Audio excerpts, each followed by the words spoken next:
What's that like? Did you know going in, hey, I may have to do a little bit more, or is it? Are you aware of when it's just when you're on fire like that? Honestly, I didn't even feel like I was on fire as much. It was more just ready to make a statement that game, and I go all 40 minutes, and I plan on carrying that out, being aggressive, not necessarily saying I'm gonna go have 40 or 30 every game, but being aggressive all 40 minutes. What's it going to take to break through and beat the Beavers? Just gonna have to compete at a high level. I think if we compete at a high level and our intensity is good, then we'll be able to beat any team. Is it still staying the game back there? Definitely, but I mean, we kind of have to move on, and we just don't want to make it happen again. Not just that game, but they've won, I think, 4 or 5 against you guys. I imagine this is your last chance against them. Is there anything extra there for you with that? Yeah, I mean, we know we have to take care of business and get this one. So just end on a good note.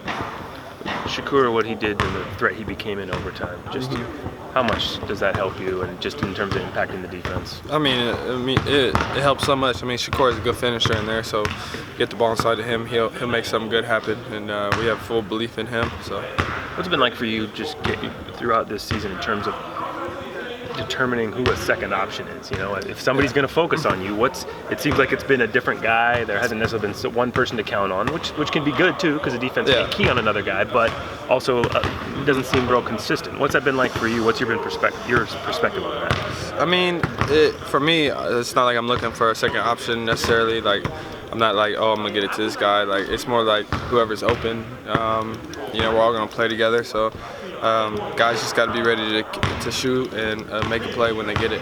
How would you describe the top of the Pac-12 right now? Really competitive. I mean, you got teams that are really hot. Arizona State's obviously hot. Wish we could have that game back, but UCLA is hot right now. And then, you got teams like Colorado, us, and Arizona. So happy to be at home for these last couple of weeks. Definitely. I mean, finish here 2 weeks at home, get 3 games, then try to make a run.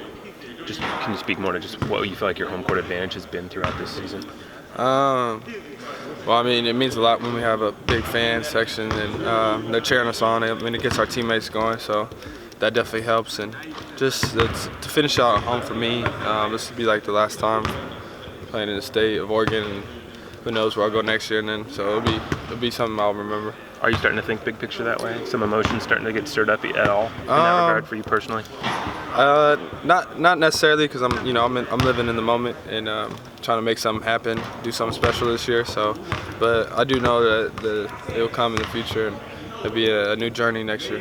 Isn't that hard though when you're facing Oregon State for the last time, last Civil War game, last 3 home games? Like, at some point that's got to hit you here in the next few days. Yeah, I mean, I've never been one to think oh, this is it. I'm more ready for that moment, and just to play the game. That's what I live for, just to play these games. Speaking of this matchup, what did you feel like was the difference in Gale?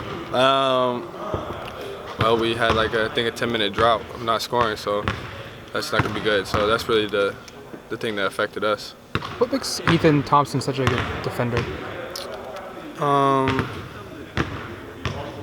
Well, he has the leading shot blocker behind him, so that helps. He's long, but we'll see this game. When you look at this team and the way you guys are playing, is there an area or two, 3 more games before the postseason, is there an area or two you feel like you need to focus on, need to shore up or anything like that? Just defense. Just keep on the defense. And offensively, when we're hitting, we'll be good. But when we go through droughts, we got to lean on our defense and make things happen. But with Infali and Francis back for this game, we'll have interior big body, so that should really help. There's a point a few weeks ago when Coach was a little bit frustrated. He said he just didn't feel like you guys were improving at the rate maybe some other teams were. Do you feel like you're better than you were, say, the last time you faced the Beavers? I would say. I mean, we were obviously in a bad stretch there. I mean, it hurts when you don't have any bigs. We had Infali out. Chris was hurt with a finger.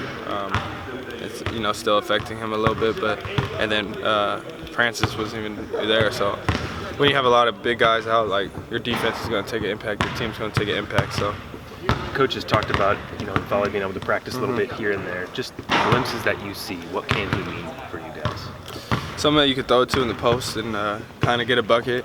I mean, he has a big body and he's a long arm, so that will affect people going to the rim. I mean, it's not going to be an easy shot. And he's a good teammate and a competitor, so we need him. You watched film of that game yet? The last one? Not. I mean, we did after the game, but we haven't watched it yet. We'll probably watch it a little bit today. What about you personally at home, chilling over the last couple of days? You check that out, or you watch it? The film? Yeah.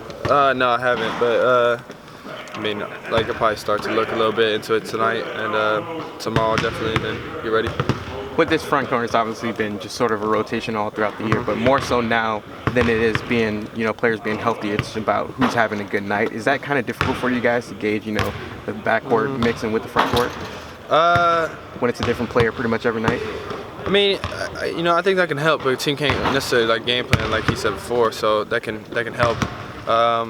For us, it's just more about guys going in there and trying to get rebounds and defend, and that should be the main objective when they're going into the game. It's not about scoring. That's not our problem. Our problem is rebounding and defending. So every guy, including myself, should go in there thinking that. So you said you expect to have Volley back? Yeah, he'll play. This late in the year, though, and he hasn't played in 3 or 4 weeks. How difficult is that to get him back into the groove and get comfortable with what he can do and he get comfortable with you? I mean, I feel like for him, he's been around the game now and around us that he should be ready. He's already had experience, so and we seen what he did when he first came back out versus Montana and them, and he made a splash. So hopefully he could do the same thing for us and make something happen. Thanks, Payton. Appreciate it. Thanks.